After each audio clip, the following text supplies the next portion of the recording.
Welcome to Try ABA. In this video, I'm going to focus on behavior itself.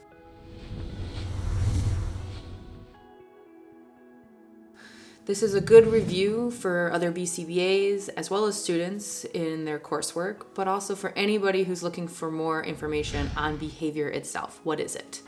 Well, there's a number of definitions out there. I'm not going to get into the jargon or into the lengthy definitions. On the more succinct side, behavior is everything observable and measurable that we do as living organisms. And that's from Cooper.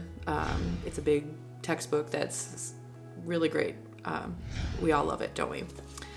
During my own graduate coursework, I was taught to understand behavior through the dead man's test. So essentially it breaks down behavior as if a dead man can do it, it is not behavior.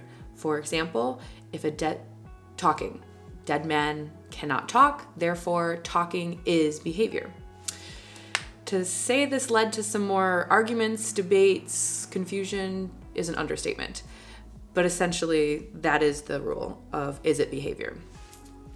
Working in the field that I currently do, behavior is often seen as bad or negative because there's that assumption that it's wrong.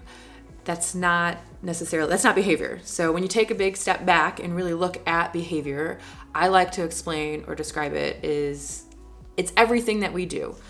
It's how we communicate. Behavior is communication. We as humans communicate through our verbal language skills, our body language, our actions or inactions, our interactions with others, and it goes on and on. Even our thoughts and feelings are behavior.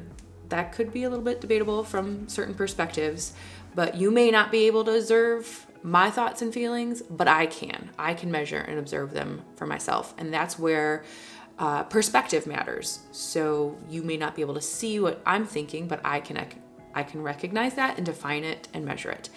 I cannot tell you how many times I've walked into an environment and I've had a staff member or a parent or another individual come up to me and just tell me so-and-so had a behavior. That's where perspective comes into play a little bit more because I don't know necessarily what that means. The staff member obviously does because they probably saw it, observed it, witnessed it. I might have an inkling or some hints, but that's where the observable, measurable, and specific comes into play when looking and thinking about defining behavior and what it is.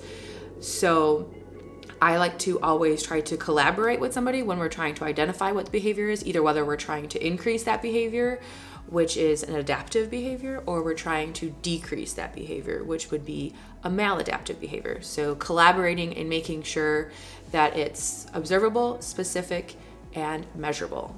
So my Try ABA challenge to you is to think about a behavior you want to change in your life, whether it is to increase that behavior or decrease that behavior, and see if it matches, if it ticks the boxes. Does it check the boxes? Is it specific? Is it observable? And is it measurable?